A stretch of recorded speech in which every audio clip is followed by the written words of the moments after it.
7 femmes en 8 mois. 7 professionnels entrés dans cette maison la tête haute et repartis silencieusement, sans se retourner. Celle qui a tenu le plus longtemps est partie un mardi à 2 heures du matin, sans réclamer son dernier salaire. Elle a posé les clés sur le comptoir et disparu dans le noir comme si elle fuyait quelque chose qu'on ne peut pas nommer. Vincent Marchand avait 45 ans. Fils d'un petit comptable de province, aucun héritage, juste une intelligence froide et une capacité à travailler 16 heures par jour sans se plaindre. À 40 ans, il dirigeait un fonds d'investissement privé basé à Lyon qui pesait plusieurs milliards. Sa maison dans le 6e arrondissement était grande, silencieuse, parfaitement ordonnée, comme une salle de réunion qu'on aurait meublée pour ressembler à un foyer. Il savait négocier des contrats en 3 langues. Lire une salle entière en quelques secondes. Ce qu'il ne savait pas faire, c'était frapper à la porte de ses propres fils et demander simplement « Vous allez bien ?» Lucas et Nathan avaient 10 ans, des jumeaux identiques en apparence seulement. Lucas était le stratège, celui qui calculait et trouvait l'angle exact. Nathan était l'exécuteur, direct, le premier à agir quand son frère avait décidé. Ensemble, un seul organisme avec 2 cerveaux. Et cet organisme avait décidé, sans jamais en discuter à voix haute, que chaque personne entrant dans cette maison devait en repartir le plus vite possible. Ils n'étaient pas violents. Ils étaient précis. La première femme de ménage avait trouvé du sel dans son café 3 jours de suite. La deuxième avait découvert ses produits remplacés par de l'eau. La troisième avait reçu un silence si organisé que son médecin lui avait prescrit des anxiolytiques au bout de 10 jours. Lucas et Nathan étudiaient chaque nouvelle personne, localisaient la faille et appuyaient dessus avec la patience froide de 2 enfants ayant appris une vérité fondamentale. Tout le monde part de toute façon, alors autant accélérer. 3 ans plus tôt, leur mère Isabelle riait encore dans cette cuisine. Puis un homme de Londres était apparu et Isabelle avait choisi une nouvelle vie en laissant 2 garçons de 7 ans avec un père qui ne savait pas expliquer pourquoi leur mère n'appelait plus les jours d'anniversaire. Pas une carte, pas un message, juste une absence installée comme un meuble qu'on ne remarque plus. Vincent avait géré le problème comme il gérait tout. Chèque signé, remplacement approuvé, délégation totale. Il se répétait que la bonne personne finirait par arriver parce que l'autre explication était insupportable, que le problème n'était pas les femmes de ménage, que c'était lui. Ce soir-là, après le départ de la 7e, il resta seul à la grande table, la maison parfaitement silencieuse. Il regarda les 2 chaises vides en face de lui et réalisa qu'il ne savait même plus comment ses fils aimaient leurs œufs le matin. Le lendemain, son assistante lui envoya un dossier. Claire Fontaine, 31 ans, expérimentée, disponible immédiatement. Et au bas de la page, une condition écrite dans une écriture calme et droite. Mon fils m'accompagne. Il a 4 ans. Il est discret. Mais je ne le laisse nulle part. Vincent lut la ligne 2 fois, soupira, approuva sans y penser davantage. Une de plus, une semaine de plus, une démission de plus. Claire Fontaine arriva un mercredi matin sous une pluie fine et continue. Elle portait un sac en toile sur l'épaule et tenait de la main gauche une petite main potelée appartenant à Théo, 4 ans, qui regardait la maison du 6e arrondissement avec des yeux ronds et sérieux, comme on regarde un château dans un livre qu'on n'est pas sûr de mériter. Coincé contre sa poitrine, un ours en peluche beige et usé aux coutures que Théo appelait Nuage, depuis qu'il avait su parler. Claire avait 31 ans. Née à Marseille, grandie entre 2 arrondissements difficiles et une mère qui travaillait double shift sans jamais se plaindre devant les enfants. Elle avait appris très tôt que la dignité n'était pas quelque chose qu'on vous donnait, c'était quelque chose qu'on portait soi-même, dans la façon de se tenir, de regarder les gens en face, de ne jamais baisser la voix quand on sait qu'on a raison. Elle avait travaillé comme femme de chambre, aide en cuisine, employée de maison pour plusieurs familles lyonnaises parties s'installer à l'étranger les unes après les autres. L'agence lui avait parlé de la famille Marchand avec des mots choisis. Situation particulière, enfant difficile, turnover élevé. Claire avait posé une seule question. Les enfants sont en sécurité? Puis elle avait posé sa condition habituelle, celle qui avait fait reculer la moitié des employeurs. Mon fils vient avec moi, il ne dérange personne, mais je ne le laisse nulle part. Vincent ouvrit la porte en costume sombre, téléphone à la main, les yeux qui mesuraient déjà la situation. Il regarda Claire, regarda Théo, revint sur Claire. L'agence ne m'a pas mentionné un enfant. Claire soutint son regard sans broncher. Il est à moi. Il reste avec moi. Vincent expira lentement. Les garçons sont à l'étage, je vous préviens. Claire dit simplement. J'ai lu le dossier, monsieur Marchand. Je sais ce qui m'attend. Il s'écarta du seuil. Les 3 premiers jours furent exactement ce qu'elle avait anticipé. Le lundi, Nathan renversa délibérément le seau d'eau qu'elle venait de préparer, les yeux fixés sur elle, guettant la fissure. Claire regarda le sol, regarda Nathan, dit posément « Pas de problème, je refais ». Elle alla chercher une serpillière sans un soupir, sans un commentaire. Nathan resta planté là, désorienté, parce que personne n'avait jamais répondu à son sabotage par une indifférence aussi dépourvue de jugement. Le mardi, Lucas cacha méthodiquement tous les produits ménagers dans des endroits improbables et s'installa dans le couloir pour observer la réaction. Claire passa 20 minutes à tout retrouver. Quand elle eut fini, elle se tourna vers Lucas. « Tu as de l'imagination pour les cachettes. J'en ai trouvé que je n'aurais jamais pensé moi-même. » Lucas resta figé. Personne n'avait jamais répondu à sa guerre par un compliment. Le mercredi soir, Claire lisait à Théo sur le canapé. Nathan apparut dans l'encadrement de la porte, s'y appuya sans rien dire. Claire continua sans lever les yeux, laissant l'histoire remplir le silence. Quand elle ferma le livre, Théo murmura « Encore, maman ?» Et Nathan, depuis sa porte, dit sans réfléchir « Ouais, encore », puis disparut dans le couloir comme si rien ne s'était passé. Ce soir-là, Vincent rentra à 22h. Sur le comptoir, une assiette couverte et un mot écrit à la main. Dîner au four. Les garçons ont mangé à 19h. Au lit à 21h. Rien à signaler. Il lut la dernière ligne 3 fois. Rien à signaler. 4 mots absents de tous les rapports depuis 8 mois. Il mangea seul et remarqua que la nourriture avait une chaleur particulière, quelque chose qui ressemblait de loin à l'idée d'un foyer. Théo n'essayait pas de se faire aimer. C'était peut-être ça la chose la plus désarmante chez lui. Il n'avait aucune stratégie, aucune conscience de l'effet qu'il produisait. Il existait simplement avec la plénitude tranquille des enfants qui ont été suffisamment aimés pour ne pas avoir besoin de le prouver. Il construisait ses tours de cubes seul dans le salon, chantonnait en dessinant à la table de la cuisine, tenait Nuage contre lui avec la régularité d'un battement de cœur. Nathan fut le premier à se rapprocher. Pas de façon spectaculaire. Il traînait simplement dans les pièces où Théo se trouvait, observait le petit garçon avec l'attention qu'il réservait aux choses qu'il voulait comprendre. Le jeudi après-midi, Théo construisait une maison pour Nuage avec des boîtes de céréales vides. Nathan s'arrêta en passant. « Ça va s'effondrer. » Théo leva les yeux avec sérieux. « Je sais. Mais Nuage aime quand ça tombe, comme ça je recommence. » Nathan resta 1 minute entière à regarder la boîte s'effondrer, puis Théo la reconstruire avec la même concentration paisible. Puis il s'assit par terre sans qu'on le lui demande et redressa une paroi qui penchait. Ils travaillèrent ensemble 20 minutes dans un silence qui n'avait rien de gênant. Lucas résistait. Il regardait son frère dériver doucement vers ce petit garçon comme on regarde quelqu'un traverser un pont dont on n'est pas sûr qu'il tient. Il maintenait ses distances avec une discipline presque admirable. Jusqu'au vendredi après-midi. Claire était agenouillée dans le petit carré de jardin à l'arrière, un espace abandonné depuis des années, envahi de mauvaises herbes.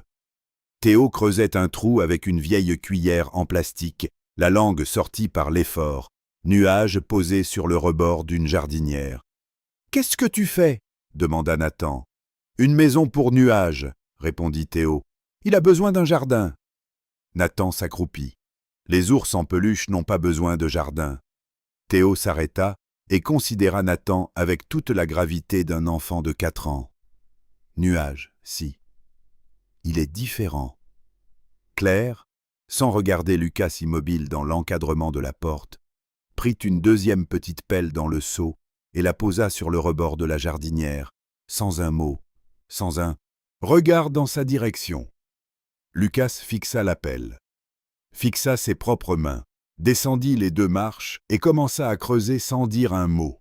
Vincent les vit depuis la fenêtre du bureau au premier étage.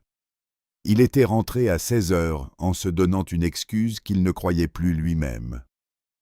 Il vit ses 2 fils agenouillés dans la terre à côté d'un enfant de 4 ans, creusant une maison imaginaire pour un ours en peluche usée. Quelque chose dans sa poitrine fit un mouvement qu'il ne reconnut pas immédiatement, entre pression et soulagement, comme une porte longtemps verrouillée qu'on pousse de l'intérieur pour la première fois. Ce soir-là, Claire lut à Théo l'histoire du petit ours pour la 3e fois de la semaine. Nathan était assis dans le couloir, dos au mur, faisant semblant de regarder son téléphone. Lucas arriva derrière lui et s'appuya contre le chambranle, bras croisés, les yeux dirigés vers le plafond avec l'air de quelqu'un qui se trouve là par pur hasard. Claire lut sans les reconnaître, sans transformer ce moment en victoire. Elle laissa l'histoire faire son travail. Quand elle ferma le livre, Théo dit « Encore, maman ?» Nathan dit depuis le couloir « C'est pas mal cette histoire ». Lucas ne dit rien. Mais il ne bougea pas non plus. Claire relut. Les 3 garçons écoutèrent, et quelque chose dans cette pièce changea de poids, silencieusement, définitivement. Vincent rentra tard. Claire lui dit que les garçons dormaient, les 3 dans le salon, Nathan sur le grand canapé, Lucas sur le fauteuil, Théo recroquevillé sur le tapis entre eux, Nuage serré sous son bras. Vincent resta longtemps dans l'encadrement de la porte à regarder ses fils dormir près d'un enfant qu'il connaissait depuis 5 jours. Puis il alla s'asseoir dans son bureau dans le noir et admit pour la première fois, sans détour, sans excuse, Lucas et Nathan n'avaient jamais été le problème. C'était lui. Le téléphone sonna un jeudi soir à 22h30. Vincent était dans son bureau, les yeux posés sur un contrat qu'il ne lisait plus depuis 20 minutes. Il vit le nom s'afficher sur l'écran et son corps entier se figea comme si la température de la pièce venait de chuter brutalement. Isabelle, depuis Londres. Après 3 ans de silence absolu. Elle ne dit pas bonjour. Elle dit « Je rentre à Lyon. J'ai contacté un avocat. Je veux les garçons. La moitié de l'année, en commençant dès que possible. » Vincent ne répondit pas immédiatement. Il regarda par la fenêtre le jardin plongé dans le noir, les petites pousses vertes que Théo arrosait chaque matin, les bottes de Lucas posées près de la porte, pleines de terre. Puis il dit simplement « Appelle Maître Renaud » et raccrocha. Maître Renaud confirma la procédure dès le lendemain. Elle a des ressources, ses avocats vont argumenter qu'elle est reconstruite, stable, qu'elle peut offrir un foyer équilibré. Vincent dit « Elle les a abandonnés ». Maître Renaud fit une pause. Légalement, elle a cédé la garde volontairement. La loi permet une révision si les circonstances ont changé. Le problème, c'est que pendant 3 ans, votre maison n'était pas exactement un modèle de stabilité. Nous devons prouver que tout ça appartient au passé. Vincent raccrocha et regarda le jardin. Le panneau en carton planté au centre. La maison de Nuage, écrit en lettres d'enfant. Les tournesols qui poussaient en ligne maladroite et magnifique. Il dit tout bas, pour personne. Ma maison est stable. Pour la première fois, elle l'est vraiment. La semaine suivante fut lourde. Vincent devint plus silencieux, plus absent. Lucas le remarqua le premier et se referma légèrement par réflexe ancien. Nathan resta proche de Théo comme un satellite. Claire observa tout sans rien dire pendant 3 jours. Le mercredi soir, elle trouva Vincent dans son bureau, les yeux fixés sur un écran vide. Les garçons sentent que quelque chose ne va pas. Il lui parla. Tout. L'appel, la procédure, l'audience dans 3 semaines. Claire l'écouta sans l'interrompre. Quand il eut fini, elle dit « Ces garçons ne sont plus les mêmes. N'importe qui entrant dans cette maison aujourd'hui peut le voir. Et surtout, Lucas et Nathan montreront eux-mêmes où ils ont choisi d'être. » Vincent soutint son regard. « Merci Claire. » Elle se leva. « Ne me remerciez pas. Soyez là pour eux, demain matin, et après-demain, et celui d'après. » Vincent réorganisa tout. Il quitta son bureau à 15 heures chaque jour, alla chercher les garçons à l'école primaire Saint-Exupéry, prépara les goûters avec une maladresse sincère, apprit que Lucas voulait ses tartines coupées en diagonale et que Nathan ne mangeait les pommes que pelées. Un soir, il aida Nathan avec un exposé sur les dinosaures. Ils passèrent 1 heure à découper des images ensemble. Nathan parla plus durant 7 heures qu'il n'avait parlé à son père en plusieurs mois. Le jeudi, Lucas vint se planter dans l'encadrement du bureau. « Tu peux m'aider avec les fractions ?» Vincent cligna des yeux. « Tu me demandes à moi ?» Lucas haussa les épaules. « Claire dit que tu es intelligent. Alors prouve-le. » Ils travaillèrent 40 minutes ensemble, Lucas qui se frustrait, Vincent qui tenait la patience parce qu'il avait regardé Claire la tenir pendant des semaines. Puis le samedi après-midi, une voiture noire s'arrêta devant la maison. Isabelle descendit, parfaitement coiffée, parfaitement préparée. « Je viens voir mes fils. » Elle entra sans attendre et trouva Lucas et Nathan assis par terre avec Théo, construisant une tour de cubes, Claire pliant du linge sur le canapé derrière eux comme si elle appartenait à ces murs depuis toujours. « Les garçons, maman est là. » Lucas ne leva pas les yeux. « Ce n'est pas ta maison. » Nathan se redressa et regarda sa mère avec des yeux qui avaient vieilli de 10 ans. « Tu n'as pas dit au revoir quand tu es parti. Pourquoi on te dirait bonjour maintenant ?» Isabelle se tourna vers Claire, la voix aiguisée. « Une femme de ménage et son fils qui jouent à la famille dans ma maison. » Théo ne comprit pas les mots, mais sentit leur poids. Il se rapprocha de Nathan par un glissement imperceptible. Nathan posa sa main sur l'épaule de Théo sans même y penser, ce geste automatique d'un garçon de 10 ans protégeant un enfant qu'il avait choisi. Ce geste dit plus que n'importe quel document juridique. Vincent fit un pas en avant. « Sors maintenant. Si tu veux discuter, fais-le au tribunal. » Lucas dit sans lever les yeux de sa tour. « On a déjà une famille. C'est toi qui n'en faisais pas partie. » La porte se ferma. Théo regarda Nathan. Elle n'était pas gentille. Nathan secoua doucement la tête. Non, elle est juste arrivée trop tard. La veille de l'audience, Vincent trouva Claire à minuit assise à la table de la cuisine, une chemise cartonnée ouverte devant elle, des feuilles alignées avec une précision d'archiviste. « Qu'est-ce que c'est ?» Claire leva les yeux. De la documentation, des notes datées depuis le premier jour. Le premier matin calme de Lucas. La première conversation spontanée de Nathan avec Théo. La première fois que Lucas avait frappé à une porte avant d'entrer. Les relevés de présence à l'école Saint-Exupéry, les billets de professeurs parlant de progrès, de concentration retrouvée. Tout classé, daté, précis comme un dossier médical. Personne ne vous avait demandé ça. Claire referma doucement la chemise. Personne n'avait besoin de me le demander. Les tribunaux ne fonctionnent pas au sentiment, ils fonctionnent aux preuves. Vincent regarda la chemise, page après page de la guérison silencieuse de ses fils, documentée par une femme qu'il avait attendu voir partir en 1 semaine. « Ce que vous avez fait ici dépasse tout ce que j'aurais pu demander. » Elle soutint son regard. « Vous avez changé aussi, monsieur Marchand. J'ai juste maintenu les choses stables pendant que vous appreniez à être là. » Elle posa la main sur la chemise. « Mais après l'audience, on se parle honnêtement. Tous les deux. » L'audience eut lieu un mardi matin dans une salle froide au palais de justice de Lyon. Isabelle entra flanquée de 2 avocats impeccables, confiantes. Vincent témoigna en premier, ne cacha rien. Les 7 femmes de ménage, le chaos, son absence prolongée. Puis il montra ce qui avait changé, les bulletins récents, les évaluations comportementales, la chemise cartonnée de Claire, preuve après preuve, non pas de performance, mais d'une présence. d'un foyer. L'avocat d'Isabelle plaida la réhabilitation. Mais sous le questionnement du juge, elle trébucha sur des détails qu'une mère présente aurait su sans réfléchir. Elle ne connaissait pas le nom de la professeure principale de Lucas. Elle ignorait que Nathan avait arrêté de faire des cauchemars. Elle ne savait pas que le jardin avait un nom écrit sur un panneau en carton.